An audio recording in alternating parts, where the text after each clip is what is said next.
Hello everyone welcome to Utkarsh school. यही class रे आमे सरपंच किए 2 मार्क प्रश्नर उत्तर को जानिबा। देखो दोस्त मु प्रथमे जहाँ कहूँ तुम ताकू शुण एवं जो वर्ड को अंडरलाइन करिछि ताकू देख तापर तुम उत्तर पढ़िब देखिब तुमर उत्तर शीघ्र मने रहिब। ओके आम पंचायती राज व्यवस्थार 3टी स्तर रही। पंचायती राज व्यवस्थार केतोटी स्तर रही? पंचायती राज व्यवस्थार 3टी स्तर रही और से 3टी स्तर मध्यरु सबुठारु निम्न स्तर बा सबुठारु निम्न सोपान हेउछि कोन ग्राम पंचायत। ए ग्राम पंचायत मुख्य होचंती किए? ए ग्राम पंचायत मुख्य होचंती सरपंच। ओके ग्राम पंचायत मुख्य होचंती सरपंच। सरपंचଙ୍କ कार्यकाल केते वर्ष? सरपंचଙ୍କ कार्यकाल हेउछि 5 वर्ष। ग्राम पंचायत गोटे ग्राम पंचायत समस्त शासन दायित्व सरपंच हाथ में न्यस्त थाए। ओके गोटे ग्राम पंचायत समस्त शासन दायित्व सरपंच हाथ में रही है। सरपंच पुनश्च सरपंच कौन करती?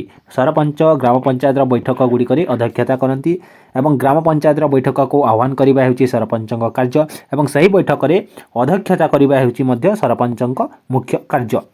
नेक्स्ट पॉइंट यही सरपंच क्या द्वारा निर्वाचित होता? देख सरपंच सीधा सड़क निर्वाचित होता। प्रथम पॉइंट सरपंच सीधा सड़क निर्वाचित होता डायरेक्ट डेमोक्रेसी।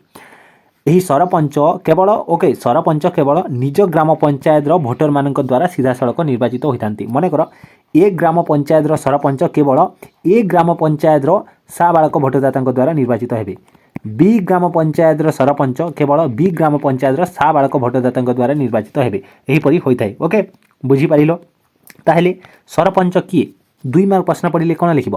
एमती 2टी पाराग्राफ लिखब तुमर आंसर राइटिंग भल हेबो एवं तुमर उत्तर मध्य देखा भल दिसिबो। प्रथम पाराग्राफ पंचायती राज निम्न सोपान रही ग्राम पंचायत। यार मुख्य होउचंती सरपंच। से कहले कि सरपंच से निज ग्राम पंचायत भोटर मान द्वारा सीधा सड़क निर्वाचित होता। नेक्स्ट पाराग्राफ सरपंचଙ୍କ कार्यकाल हेउची 5 वर्ष। से ग्राम पंचायत बैठक गुड़िक अध्यक्षता करती। ग्राम पंचायत शासन दायित्व तांको हाथ में न्यस्त थाए। यह हेउची सरपंच किए 2 मार्क प्रश्नर उत्तर। उत्तर पाइल भल भाव में प्रैक्टिस कर दियो। किंतु आउ टिके रुह एबी आमे देखिबा एही क्लास रो इंपोर्टेंट शॉर्ट क्वेश्चन जो शॉर्ट क्वेश्चन को तमे तम बोर्ड परीक्षा रे देखिबा को पाइबो। ओके प्रथम शॉर्ट क्वेश्चन ग्राम पंचायत बैठक गुड़िक किए अध्यक्षता करती? तार उत्तर कौन? सरपंच।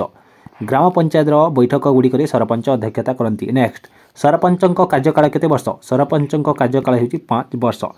नेक्स्ट प्रश्न पंचायती राज व्यवस्था केते स्तरीय अटे? त्रिस्तरीय अटे। पंचायती राज व्यवस्था त्रिस्तरीय अटे।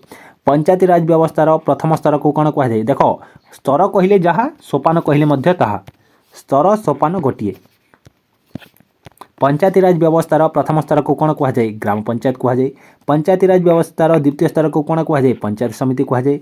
पंचायती राज व्यवस्थार शीर्ष स्तर को कौन कह जाए? जिला परिषद कह जाए। नेक्स्ट ग्राम पंचायत मुख्य को कौन कह जाए? सरपंच कह जाए। मन पड़ुछि पंचायत समितिर मुख्य को कौन कह जाए? चेयरमैन कह जाए।